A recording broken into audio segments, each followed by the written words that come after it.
Bienvenidos a Abre la Boca, el podcast donde hablamos con profesionales de la salud de lo que hay detrás de la bata. Para este capítulo tenemos un invitado que no solamente entre en las tripas, sino que también entre en las salas por la televisión de varias familias. Un aplauso para el doctor Pepe Bandera. A ver, abre la boca.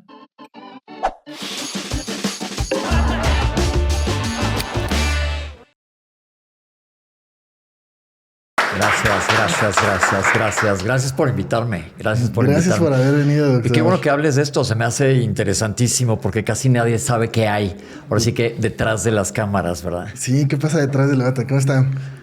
Pues aquí andamos felices. ¿Vas? Qué bueno, me da mucho gusto. Doctor, a ver, cuéntanos, ¿por qué usted decidió estudiar medicina? Mucha gente me ha preguntado eso y te voy a decir, a mí primero me encantaban, me siguen gustando mucho los animales y yo quería ser veterinario. Eso me acuerdo desde chico. Los que sean de mi edad, que te llevo 1000 años, había unos regalaban, nos traía Santa Claus en Navidad un juego de disección. Me acuerdo, había una rana y era lo que más me gustaba. Y averiguar cómo funcionaban las cosas. Y entonces siempre quise ser veterinario y la realidad es que no sé en qué momento cambié de especie. Esa es la realidad. Y brinqué a humanos. Y me gusta mucho la gente y se me hace interesante el funcionamiento y puedes echar la mano a muchísimos niveles. Y son menos, ¿no? Ya no son tantas especies, ya nada más es una... Ya lo redujimos a la más complicada probablemente. ¿En qué momento usted decidió, o sea, desde siempre o en algún momento de la secundaria, la prepa?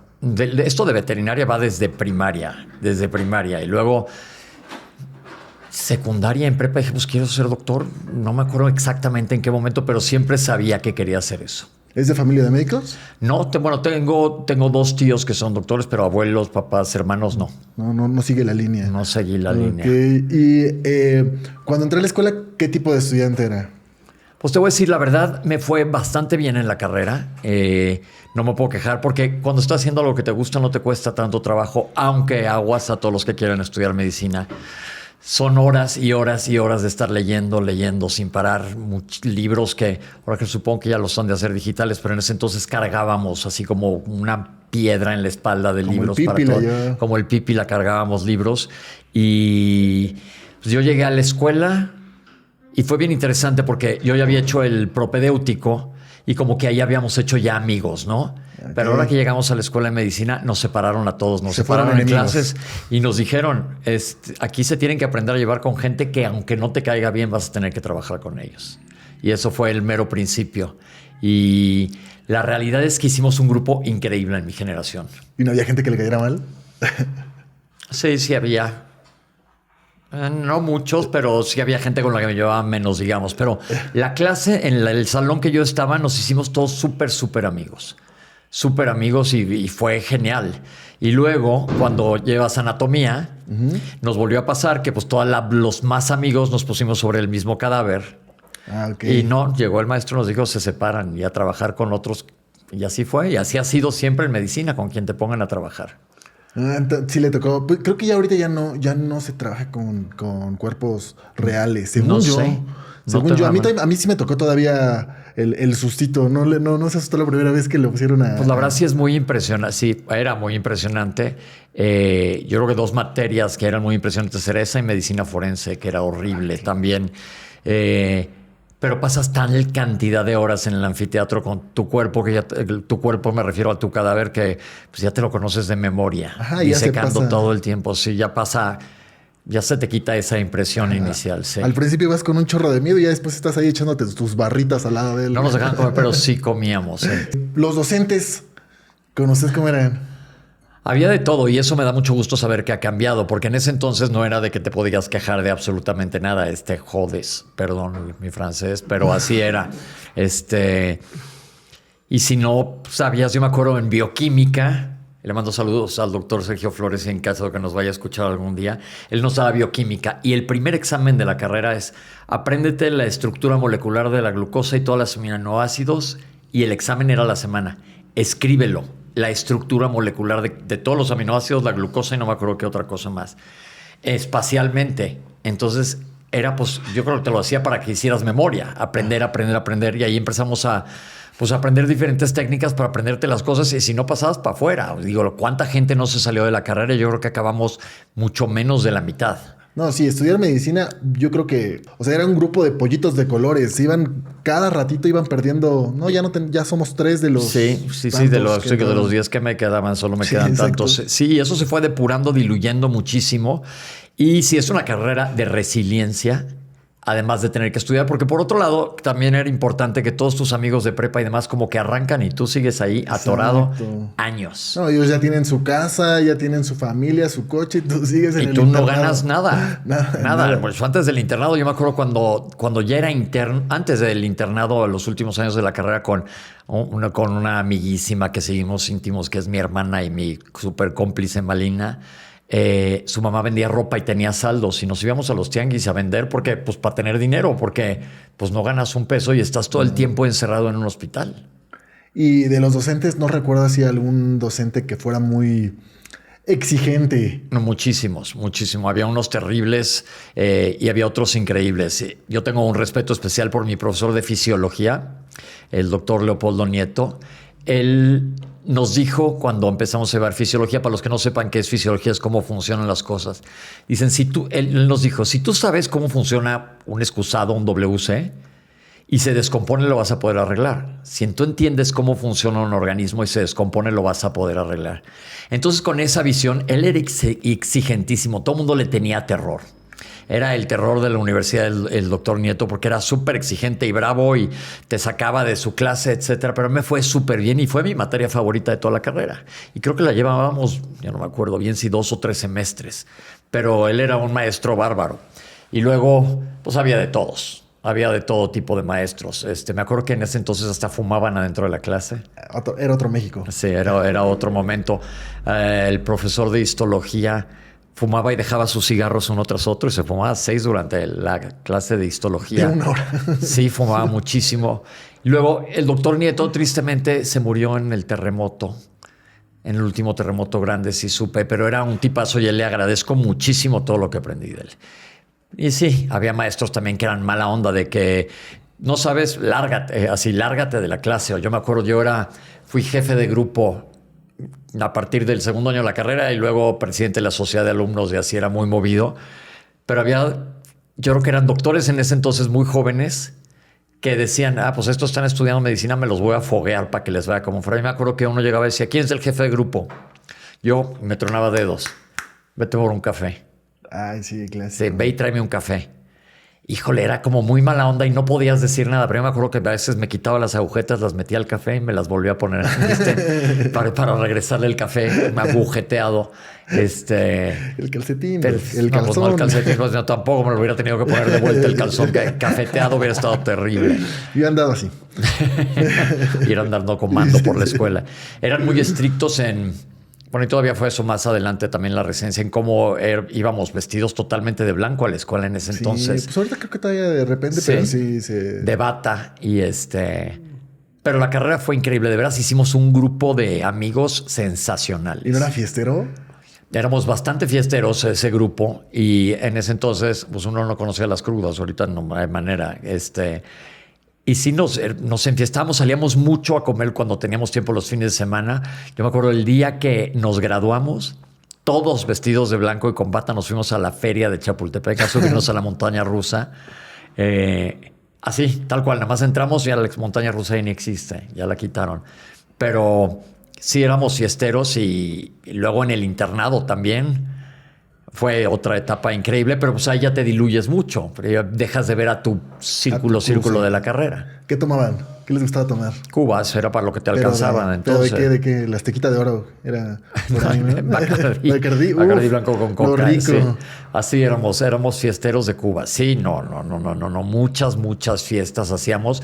Y aparte de que se hacen tus hermanos. Porque pues, por afuera no ves a nadie. Yo me acuerdo que de repente veía a mis amigos de toda la vida, pero muy de vez en cuando.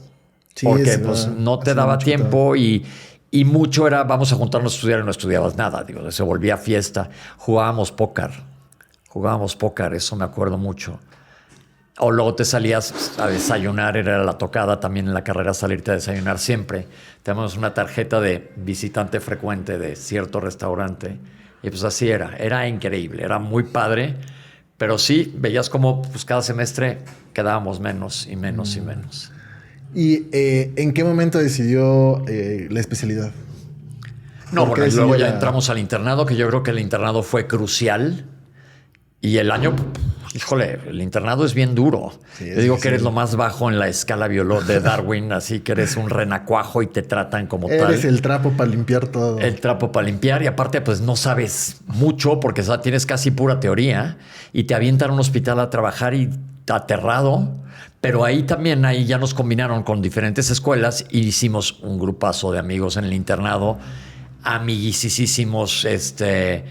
Yo me acuerdo la primera vez que nos enfrentamos, Francisco Espinosa, que ahora es un gran inmunólogo, yo a un infarto con un libro abierto de tienes que seguir estos pasos.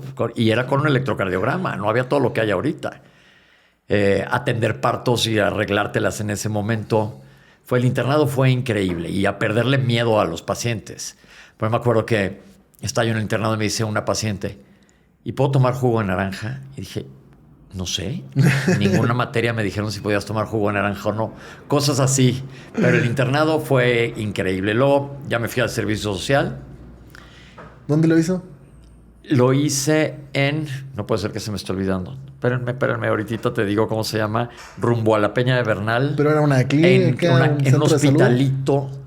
No es cierto, ese fue mi segundo. Mi servicio social lo hice en San Mateo Tlaltenango. San Mateo Tlaltenango, y lo que estoy hablando fue cuando me fui a hacer el servicio que tienes que hacer también en medicina interna. Sí. San Mateo Tlaltenango, increíble. Y iba y venía, no me tenía que quedar ahí. Me acuerdo perfecto porque en ese entonces oíamos cassettes, estaba de moda Garibaldi. Me acuerdo perfecto, la bolita que te sube y te baja. Y yo creo que fue en el internado cuando dije quiero hacer medicina interna. Porque primero quería ser cirujano cardiovascular, como todo mundo, salir así envuelto en sangre, triunfante de una cirugía cardíaca. Y luego, no, ya fui viendo y dije quiero hacer primero medicina interna y luego ver por dónde me voy. Ok. ¿Recuerdas si en el internado algún paciente que lo haya visto, que lo haya dejado como muy marcado? No, pues pasaron mil cosas. Me acuerdo una vez, no muchas cosas como de susto. Las enfermeras, quienes hayan estado conmigo en el internado, les mando un saludo. Una vez estaba yo de guardia con Malina, mi amiga, y me llaman porque se había puesto psicótico un paciente en el área de cirugía del hospital. Entonces voy en las 2, 3 de la mañana. Y dice Malina que regresaron y le dijeron, doctora, venga a ayudar al doctor, pero ahora sí, córrale. El paciente me estaba ahorcando, yo en el piso, sí. Yo pensaba que era de los que se encoraban. No, estuvo cañón. Luego, me acuerdo la primera vez que vi un parto en mi vida que dije, ¿qué es esto? ¿Quién va a atender? Porque te voy a contar, es una historia relativamente simpática. Había un residente joven que dijo, a ver, entren para ver cómo atiendo un parto. Y era una señora que ya había tenido muchos bebés. Te había tenido como 6 o 7 y entonces para los que no sepan, mientras más bebés tengas, más fácil es parir. Y luego cuando llegan a parir, normalmente se les pone un enema evacuante, que es esto, es un lavado de un poco de líquido para que vacíen el recto y para cuando pujen no se evacúen. Pero la señora ya venía casi completamente dilatada, del bebé ya estaba listo para salir y él dice, pónganle un enema. Y dice la enfermera, no doctor, ¿cómo cree? Y le dijo, pónganselo, yo soy el doctor. Y entramos nosotros de internos a ver. Y entonces, con el enema adentro dicen, ya pásenla, ya no da tiempo, el bebé ya está cabeceando, ya está prácticamente afuera, las membranas están afuera. Entonces siente, le dice, así se atiende un parto. Y rompe las membranas y le dicen, ahora sí puje. Le explota materia fecal en la cara, el líquido amniótico y el bebé encima tras la placenta. Y nosotros dijimos, no, pues no queremos atender un parto nunca en nuestra vida. Como piñata. Me acuerdo, pues como interno entrabas mucho a cirugía, pero eras un separador 7. Así que, ¿qué quiere decir eso? Que te ponían, en ese entonces no se operaba por laparoscopia, nada, todo era abierto. Y te ponían a detener el hígado no sé cuántas horas. Y decías, doctor, ya no puedo, me tengo que descansar. Te aguantas y te quedas ahí parado. Claro. Te aguantas y te aguantas. Sí, era bien hasta interesante. Que te calambres. Te acalambrabas. Sí, no, te volvías loco. Yo me acuerdo todo momento. Ahorita estoy contando lo simpático, pero hubo muchos momentos de que de plano decías, ya no puedo más. En la Navidad del internado, me acuerdo muy bien que mi mamá me dijo, me tocó guardia, y mi mamá me mandó, muy buena onda, una charola con unas pechugas de pollo con champiñones, y dije, para compartir con todo el mundo, las pusimos, y el minuto que nos sentamos a cenar, Llegó una urgencia quirúrgica, otro de no me acuerdo qué de medicina interna, y un politraumatizado y un obstétrico. Nos fuimos todos, regresamos y todo lleno de cucarachas. Esa fue nuestra primera Navidad pasada en un hospital en internos. Pues más proteína. Más proteínas, ya no me la comí, ya no nos la comimos, pero sí, muchas anécdotas de internado, eran muchísimas, y luego de residencia, pues más, pues son muchos años. ¿Usted se acuerda de la primera vez que le dijeron doctor? Te voy a decir que me pasaba mucho, que era justo, ya no me pasa desde hace muchos años, pero yo me veía muy chiquito siempre.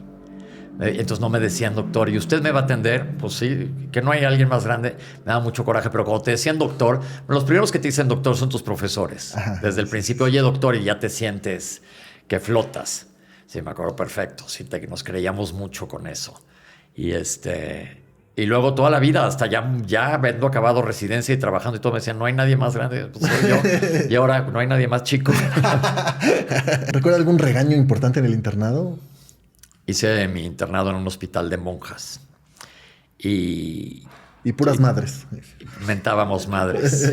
Había unas monjas muy buena onda, otras no tanto. Ellas eran enfermeras y eran bien estrictas. Sí, nos regañaban, nos acusaban con nuestros médicos de base, te castigaban, había guardias de castigo. Ay, pensé que rosarios. No, gracias a Dios, no era nada religioso, pero pues sí, había unas monjas muy buena onda, de las cuales aprendimos mucho. Pues las enfermeras te enseñan muchísimo. ¿Con qué esterilizan? Con rompope. Aún no. No a los instrumentos. Pero me acuerdo, por ejemplo, una noche que se descompuso un ventilador y me tuve que pasar ambuceando, dándole con el ambú porque no podía respirar, un recién nacido, 12 horas ahí pegado, no te podías mover. Y el brazote como Popeye. Pues se hace cuenta, en ese momento sí. O luego me acuerdo una vez que tronó un tanque de oxígeno y salió volando la válvula en el quirófano, porque eran los que llevaban, y le pasó junto a la cabeza a una de las monjas, le rebanó un pedazo pues aquí en el cráneo, y entrar a quirófano con ella inmediatamente después. Suena ahorita como lejanicísimo todo eso, pero así era. Así era. En su hábito. Y muchas cosas que en ese entonces yo me acuerdo que las primeras endoscopías que yo vi en ese entonces decía, wow, ¿cómo se puede hacer esto? Y luego pues ya más adelante ya decidí yo ser endoscopista. ¿Y por qué decidió ser endoscopista? ¿Qué le gustó eso? Eso ya fue cuando estaba yo haciendo medicina interna, que regresé al servicio social y no sabía dónde entrar. Dije, ¿a dónde aplico? Tenía aplicadas para el examen nacional de residencia. En ese entonces éramos como 10,000 aspirantes para, creo que eran 3,000 plazas máximo. Y me fue bastante bien, hasta eso no me fue nada mal en el examen nacional. Entonces me dice un amigo, yo quería entrar al Centro Médico Nacional. Y me dijo, ¿por qué no vamos a aplicar al Instituto Nacional de Ciencias Médicas y Nutrición? Le dije, no, ahí son puro sabio, ahí no vamos a entrar nunca. Yo creo que es como puro cerebrito y como que el síndrome del impostor, no voy a poder. Me dijo, yo me quiero entrevistar, ven, vamos. Y fui a entrevistarme y los dos quedamos en el Instituto para Medicina Interna. Fue una de las mejores decisiones que he tomado definitivamente en mi vida. Pero entonces entramos a nutrición y entonces estaban pues todos los primeros números del examen nacional ahí. El top 10. Y que también nos hicimos amiguísimos, esa generación de medicina interna. Padrísimo, pero pues, como que nadie te prepara para entrar a la residencia con las exigencias tremendas de la época de la residencia. Era muy, muy fuerte y tú dijiste hace rato una palabra, casi militar, como eran las cosas. Como R1, residente de primer año, tu labor era hacer los ingresos.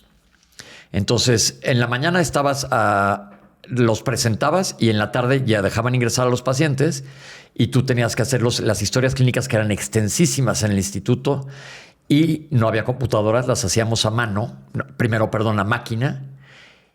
Pero los residentes de arriba te trataban a veces como si fueras una basura. Te decían, ¿te saliste? Porque ahí tenías que estar con bata almidonada, aunque fueran las 3 de la mañana, almidonada. Y ya te podías poner pijama quirúrgica en la noche, pero en el día con corbata. Perfecta, no podías traer el pelo largo, nada por el estilo. Tenías que estar como debía ser. Y el residente te exigía horrible. Mucha gente se puso mal, en ese entonces no se le ponía atención a la salud mental. Pero llegabas y te saliste de la raya de lo que era escrito a máquina, te rompían los 4 hojas. Es que no se podía borrar, no sé. Repite, te lo aventaban en la cara, repítelo. Pero son las 2 de la mañana, repítelo. Y tienes que estar listo a las 7 de la vuelta. Era súper cañón. Y, híjole, había unos residentes, la verdad, que esas gentes que les das poder y se sienten... Se les chispa la canica. Ajá. Pero era con mucho el objetivo, aplasta al de abajo. Aplaste al de abajo. Que a pesar de eso que te enseña resiliencia, no creo que esté bien. Pero yo me acuerdo que una vez me fui a quejar y me dijo alguien de base, si no te gusta, lárgate. Así era, si no te gustaba, agarra tus cosas y vete.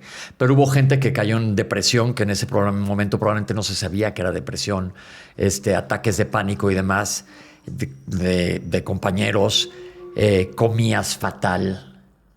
Sí. Y era porque aparte tenías que estudiar el caso, porque cada ingreso, haz de cuenta, me ingresaba un paciente, no sé, te voy a inventar, con una crisis lúpica, una paciente con lupus y una crisis lúpica. Tenías que hacer una investigación después de tu ingreso y escribirla de toda la patología y proponer tratamientos. Y en la mañana venía el revisor y te revisaba, y el revisor, el R1 era pum, pum, pum, te va como en feria. Pero estás a la merced del R2, que es el que está llevando el piso. Entonces, finalmente dejas el R1 y pasas al R2 y ahí es cuando se pone en plan responsabilidad tremenda la cosa. Porque es R2 responsable de todo tu segmento del piso de medicina interna. Entonces, ahí era lo que es el encierro. Ahora oí el otro día alguien en una entrevista me comentó que ya no se hacen guardias ABCD, una cosa así. Creo que es ABCD lo más permitido. Ajá, ABCD ya es lo permitido. Antes eran ABC, según yo. Ahí te va. ABCD quiere decir que cada cuarto día estás de guardia. Exacto. Nosotros de cajón, de R1, eran ABC. Eran, por ejemplo, tenías Cada guardia tercer domingo, lunes, martes, miércoles, jueves, viernes, sábado, cada tercer día. Y luego, en el R2, tenías guardias que se llamaba el pisito, el encierro. Cuando estás encargado del segmento, entrabas como a las 6:30 de la mañana el lunes y tu primera hora libre era el sábado a las 10 de la mañana. O sea, eran guardia seguida, tenías un cuarto ahí en el hospital para cuando tuvieras tiempo pudieras irte a dormir. Y así eran 2-3 meses. O sea, guardias AA. O sea, te desgastabas al máximo. 48 horas. No, más. Era de lunes sí, a sábado. Lunes a sábado. Entrabas el lunes y tu primera hora libre era el sábado. Y el sábado salías como a las 10 de la mañana después de pasar visita y te ibas a dormir. Te levantabas el domingo, tenías que ir al hospital a pasar visita y regresarte. No tenías un solo día libre. ¿Cómo le hacían eso? Pues no sé cómo lo hicimos, pero así lo hicimos mucha gente. No había Red Bull. No, tampoco. Y no sé cómo lo hicimos. La verdad, aguantábamos vara. Sí, llorabas, te desesperabas y luego te trataban mal. Y en el R2 es toda la responsabilidad del piso. Era una época durísima, durísima, de mucha resiliencia y mucho aguantar y mucho seguir estudiando porque eres tú el responsable de todos los pacientes. El R1 te está para ayudar y el interno, como dijiste, es el trapo que está ahí para resolverte. Ve y tráeme los exámenes, ve, haz esto y haz esto y ve a pedir una radiografía y demás, pero tú tenías que estar al tanto de todo. Y luego ya finalmente pasas al R3 y ahí también éramos fiesteros, aunque no lo creas. Con los de la residencia. Obviamente había una fiesta al hospital, íbamos todos. Ya llegas al R3 y ya eres un poquito más relajado y estás como más supervisando. Y ahí ya tus guardias eran, ahora sí, ABC y decías, wow, por fin, otra vez cada tercer día y no tan seguidas. Y entre tanto tiempo, ¿a qué hora almidonaban la bata? No, teníamos una lavandería te daban 2-3 batas entrando al instituto, te las grababan con tu nombre. No, éramos elegantísimos. Y tenías que los lunes ir a dejar la bata sucia de la semana y te entregaban la bata limpia. Y te la daban así perfecta, ¿eh? Era como muy militar la cosa. Y luego estando ahí es cuando ya decidías a dónde vas a aplicar para hacer tu subespecialidad.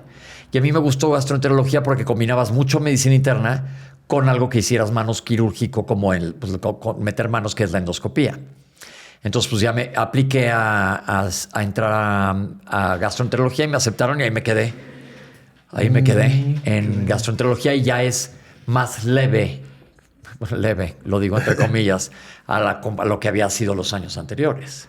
Y he encontrado así, haciendo la laparoscopia, objetos extraños que de repente llegaron ahí por alguna cuestión rarísima. Hemos quitado todos los objetos extraños que se te puedan ocurrir. ¿Cuál es el más extraño que ha visto usted? Bueno, por arriba un tenedor. ¿Y por abajo? Un tenedor por abajo. Un foco. ¿Un foco roto? No, se rompió a la hora de tratar de extraer, lo tuvieron que operar. Luego tengo una anécdota chistosa creo que ya le he contado también en algún podcast o en alguna entrevista en la televisión, era yo residente de no me acuerdo qué año de medicina interna. Y en urgencias también hacías guardias 12 por 12. Entonces tenías 12 horas de trabajo, 12 horas libres, 12 horas de trabajo, 12 horas libres, así seguidas, todos los días. Era bien pesado. Y entonces de repente llega alguien que decía, que nos dijo, oye, es que traigo algo en el recto. Entonces, Virginia, si estás por ahí viendo esto, te vas a reír, porque tú estás conmigo. Y entonces llegué y dije, ¿qué tienes en el recto? No sé, pero tengo una incomodidad. Dije, pues voy a hacer un tacto rectal. Y a la hora que hago el tacto rectal, toco algo. Le dije, pues si tienes algo, te metiste algo. No, como que no pasó nada. Y entonces dije, con recto sigmoidoscopio nos asomamos a ver qué era y nada más veo los cuadritos de una marca de spray de pelo. El Aquanet. Y entonces dije, tienes una lata de spray de pelo metida en el recto.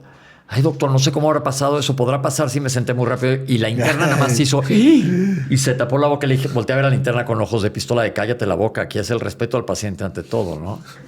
Entonces la interna así viendo y le dije, pues ¿sabes qué? Te lo vamos a tener que quitar. No importa cómo haya ido a dar ahí. Porque, ¿Qué te querías peinar? ¿Qué querías que se secara bien? Total, ya. Se resuelve el problema y estaba atascado de urgencias. Había más pacientes, más y más y más pacientes. Y la interna, yo la veía con los ojos desorbitados. Y entonces me dice, doctor, es que, híjole, ¿cómo es posible lo que acabamos de ver? Le dije, a ver, si estás estudiando medicina no te puedes poner a juzgar. Vamos a resolverle el problema. Sí, está cañón, pero bueno, ni modo, ya supéralo. Tenemos otros 1000 casos que ver. Y luego como a las 2 de la mañana tuvimos un rato para bajar al comedor, al abajeño, le decíamos, a comer un refrigerio horrendo en la noche. Y me dice, doctor, es que de veras le puedo preguntar de ese caso de hace rato Le dije, a ver, pues, ¿qué duda tienes? Me dice, es que no puedo entender cómo se lo tragó. Y le digo, maestra, tienes que cambiarte de carrera en este instante. Tienes que cambiarlo. No es posible. No, pues no. O tienes que ser un poco más mañoso. Pero no, muchos objetos extraños, cuerpos extraños. Hemos visto muchos. El que me costó más trabajo de todos ya quitar cuando era endoscopista, te vas a reír, fue el papá de Araceli, un asistente. ¿El papá se lo metió? No, pero él se fue acá en la laringe, se comió un pescado que tenía una espina y se le atravesó de un lado al otro, justo en un músculo que tenemos abajito de la laringe, en el esófago, como si fuera una cuerda de trapecio, una espina de pescado. ¿Las has visto? Sí. Son durísimas. Entonces entro con el endoscopio y la veo perfectamente bien, pero dijo, con la pinza la trataba de agarrar y se resbalaba. Y dije, ¿qué hago? Porque si le empujo un poco, voy a perforar el esófago de un lado o del otro para ponerla derechita y poderla sacar. Y no sé cómo logré empujar más bien la mucosa del esófago y salió la punta. Y ya lo pude agarrar de la punta y sacarlo. Pero son de esas veces que dices, híjole, ahorita ojalá no me toque un caso así porque lo sudas. O me acuerdo otra vez que estaba yo, en ese entonces había beepers. Okay, te avisaban. Sí. Cuando estás ya de residente, me había salido con amigos en una noche que habíamos salido. Y me suena el beeper que había una emergencia de una hemorragia terrible de tubo digestivo en el hospital. Entonces, donde estuvieras, estaba yo en la colonia Roma, me acuerdo perfecto. Y me dijo una amiga, ay, ¿puedo acompañarte? Quiero ver, que eso pues tampoco debería de ser, no puede entrar cualquiera a urgencias contigo. Y llegamos y era un paciente bastante joven con cirrosis del hígado que vomitaba sangre de aquí a la pared, así por todos lados, eran así garrafas de sangre. Y ella se quedó así y le dije, ¿sabes qué? Ponte una bata, me vas a tener que ayudar, porque era yo el endoscopista de la noche. En ese entonces no se ligaban las varices del esófago, se esclerosaban. Entonces era en ese entonces 3 de la mañana y no se sedaban a los pacientes porque eso fue la regulación vino después y a esa hora de la madrugada o salvas al paciente o ¿qué haces? Entonces el paciente toma bien aire, vámonos para adentro, lo sedabas tú un poquito, pero era cirrótico. Entonces mientras más lo sedes, mayor peligro. Entrar en un sangrerío a detener esa hemorragia espantosa, inyectar las varices que te habían tronado y estaba el estómago todo lleno de sangre. Son de esas veces que la adrenalina te ayuda muchísimo, pero son casos muy difíciles. Todos esos métodos han evolucionado mucho. Ahora se ligan las varices en el esófago y ahora todas las endoscopias entran con un anestesiólogo. Esos casos normalmente los intubas antes de entrar. Y sí, ha cambiado mucho eso, pero híjole, la residencia es dura. Dura, sí. Y luego después, entonces ya hice medicina interna, me gradué de medicina interna, hice gastro, acabé gastro, hice endoscopía y luego quise hacer una subespecialidad en endoscopía terapéutica todavía. Entonces aplicar para irme fuera. Y yo tenía ganas de irme a hacer endoscopía a París. Entonces fui y me entrevisté en París y demás, y estás ahí aplicando a todos lados a ver a dónde te aceptan, porque tampoco es así de fácil, ¿no? Ya conseguí, y de repente regreso a México y hay un anuncio de una beca para irse a Japón para hacer endoscopía terapéutica. Y me dijo una amiga, oye, vi que estás compitiendo. Y dije, no, pues yo no me he inscrito. Fui a ver si me había alguien que hasta hoy, no sé quién fue, me inscribió y me gané esa beca. ¿A poco? Sí. Y entonces no me fui a París, me fui a Japón. Como cuando metieron a Harry Potter en el cáliz, sin avisar. Así como jugar, ¿cómo se llama? Quidditch. Sí, Sí, me acuerdo un poco de Harry Potter, sí leí todos los libros. Sí. Y pues me fui a Japón a hacer endoscopía terapéutica. Me puse a estudiar en Japón como 1 año y medio. Y allá, pues, unos magos de la endoscopía. En el hospital de allá, diario eran 80 endoscopías de rutina. Era una locura, una cantidad de trabajo impresionante, pero es otra cultura, otra manera de ver las cosas. La prevención es importantísima, que acá nadie se checa y allá pues todo el mundo. Como dice, lo del spray, a mí me ha tocado algunas veces verlo, pero todos los pacientes mienten. Todos mienten. Pero esto es importante, qué bueno que lo dices, porque si nos están viendo pacientes, díganle la verdad al doctor. De todas maneras te vas a tener que enterar. Sí, no mientan. Siempre aplican la de, es que me estaba bañando, me resbalé y tengo tan buena puntería que me entró por la cola una Coca-Cola de 2 litros retornable. Espérense. Sí, te suelen mentir. No, que hemos sacado una Barbie una vez, pepinos, juguetes sexuales, que esto es un tip importante para toda la gente que quiere utilizar juguetes sexuales. Utilicen de los que tienen un tope, porque los otros no están diseñados para eso y se les puede ir para arriba y cuesta mucho trabajo sacar las cosas. La última que saqué, que fue una de estas coberturas de los puros que vienen en una como cosita de metal. Sí, lo he visto. Si hay cosas diseñadas para eso, ve a una tienda. De verdad, no es que juzgue a nadie, pero si te vas a meter algo, que sea algo que esté diseñado para meterse. Yo lo más intenso que he visto fue una pata de cerdo. Con el cerdo pegado toda. No, la pura pata de cerdo. Así, la patita en escabeche. Vale. Sí, hace la gente cosas muy, muy extrañas. No, y luego, por arriba te digo un tenedor adentro del estómago. Pero... Sí. El tenedor estaba haciéndose el payaso, un chavito, se le fue y se alojó en el estómago. Jugándole al mago así. No, pero tuve que entrar con el endoscopio y darle la vuelta porque no lo puedes sacar para arriba. No, pues... Lo tienes porque puedes picar, ya sabes, pero fue también bastante difícil. Monedas en niños, cachos de Lego. Baterías. Que esas son peligrosísimas. Las baterías en el tubo digestivo son muy, muy peligrosas porque se van a romper y están hechas de un material que te va a destruir lo que toque. Eso es bien importante. Sí, cuerpos extraños, cuidado con eso. Es todo un tema. Me tocó escribir un capítulo en un libro de gastroenterología sobre los cuerpos extraños en tubo digestivo. Luego, quemaduras de esófago espantosas de gente con intentos suicidas o por error.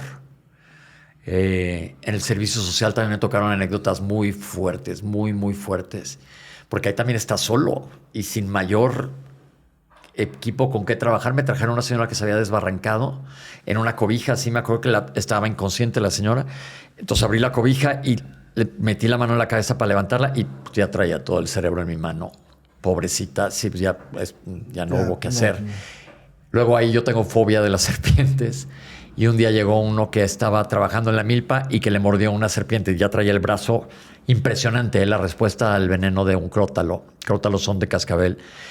Llegué a verlo y me hinqué junto a él en la camilla y dije, ¿qué te pasó? Me dice, pues me mordió. Él tiene un nombre, no me acuerdo cómo dijo que se llamaba. Tenía se veían los 2 orificios de la mordida con el brazo ya inmenso. Y dije yo estúpidamente, ¿y qué víbora fue? Y me dice el amigo, esta. Y me la pone junto, salí yo corriendo hasta la carretera donde estaba haciendo el servicio social. El servicio social, híjole, era rudo. Sí. Rudo. Ese fue el servicio social de cuando yo estaba ya acabando medicina interna, porque ahí tienes que hacer otro servicio social. Que me tocó por allá lejos. Y ahí también, pues ahí las guardias son diario, porque vives en el hospital. Tú solito. Y luego... Bueno, con tu enfermera a veces. Pues, auxiliar a veces. Era un hospitalito más armado. En el centro de salud que estuve en San Mateo éramos yo una enfermera. Había un dentista que venía también. y pues te vas fogueando con todo eso. Pero si ahorita volteo para atrás y me dices, ¿estás contento? Pues sí, sí estoy contento de todo lo que he hecho, pero no es una carrera que sea muy recomendable para todo el mundo. Porque Realmente. son muchos años y de verdad de los, pon tú, 50 que entramos a la carrera, ¿cuántos acabaron haciendo una especialidad? Y terminando la especialidad, creo que menos de 10. Y ejerzan. Y ¿no? que ejerzan, sí. Sí, está cañón. ¿Y en qué momento usted decidió entrarle a la televisión? ¿Cómo entró No, todo eso la fue por televisión? casualidad, como burro que tocó la flauta, porque en una fiesta Gloria Calzada me dijo que debería de tener un programa. Todavía no había esto de redes sociales ni nada. De radio le dije que no, primero que no, y luego me insistió. Y total, para hacerte el cuento corto, me convenció y entramos a Simple y Genial en MBS Radio. Tenemos un programa diario que nos fue súper bien. Y de ahí Alejandra Llamas, con quien me enlazaba yo desde Miami, ella me llevó al radio, a la televisión. Y de ahí de la tele todo ha sido una cadenita. La verdad tengo mucha suerte porque no se me ha dado, pues por suerte. Llevo como 14 programas de televisión y seguimos. Ya Sí, son sí, es he como pasado, el doctor de la tele. pues es que ya pasé por todos los canales. Sí. También he estado arranqué en ADN 40 en Azteca, Televisa, Fox, Discovery, el 11, Imagen, por todos ya pasé, por todos los canales. Y luego con Ale Llamas y empezamos a hacer lo que eran los podcasts en aquel entonces cuando eran los más sencillos y luego pues ya se volvió una cosa pues muy viral y gigantesca. Ay, qué bueno. Sí, se ha dado y estoy viendo si ahora vuelvo a radio. Excelente. Sí, es padre, es padre. Y sobre todo creo que es importante hablar de temas de salud. Tristemente hay mucha charlatanería allá afuera. Bastante. Muchísima. Bastante. Y la gente siempre tiene la necesidad de creer en algo y quiere agarrarse a algo lo más sencillo y caen en manos de gente que les saca la lana. Sí, quieren algo sencillo, pero mágico. Yo le llamo como sencillo complicado, porque es como, yo te doy la cura de una manera sencilla, pero yo la conseguí de una manera complicada, porque yo me fui hasta un cerro que está en el otro lado del mundo, donde hay una flor que crece de no sé qué, y esa yo te la traigo hasta acá en estas gotas que ni nombre tienen, y te las pones y te curas. Ahora Entonces, vemos nosotros, los hepatólogos se quejan mucho de la hepatotoxicidad, de muchas cosas que venden que no tienes idea ni qué están tomando. Nadie sabe, y no saben la dosis, porque ellos ellos se van con la finta de es natural, no me puede hacer daño. El veneno de serpiente es natural. Cuando me dicen que es natural, digo el cianuro es natural, el arsénico es natural, sí. Entonces hay que tener mucho cuidado con eso. Y pues por eso fui a dar acá, pero normalmente salgo de tele, a esta hora me voy a la oficina, o sea, a dar consulta y luego endoscopías los lunes en la mañana y ahí andamos. O sea, excelente. Me falta poner un taxi. ¿Y usted qué le recomendaría a las nuevas generaciones que quieren estudiar medicina? Primero que nada, que se la piensen bien. Que se la piensen bien y ver qué es lo que les jala. ¿Qué es lo que les jala? Afortunadamente la medicina también se ha subespecializado muchísimo, entonces hay muchísimas áreas de oportunidad, que odio el término, pero bueno, en las que te puedes meter. Ve si te gusta la cirugía. Aparte hay una revolución ahora en medicina. Las generaciones nuevas pues van a tener que lidiar con muchas cosas muy modernas. Ahora sé que lo dijiste tú hace rato, nosotros nos tocaron cadáveres, ahora todos son imágenes impresionantes. Yo me acuerdo cuando aprendí neuroanatomía era dificilísimo tratar de entenderlos por dónde bajaba la vía piramidal del cerebro a la médula. Ahora todo lo puedes ver gráficamente. Cosas, materiales más sencillos para estudiar, pero también estamos entrando en un área mucho más complicada, muy molecular de la medicina. Entonces, que se la piensen bien, que tengan ganas de estudiar con ganas, porque hay que estudiar muchísimo, y que sigan lo que les diga su corazón, la neta. Muchas gracias, doctor. Pues muchas gracias. No. Fue muy divertido y muy enriquecedor tenerlo aquí. Gracias. Agradezco bastante haber aceptado la invitación. Y amigos, nos vemos en otro capítulo de Abre la Boca. Hasta luego. Gracias.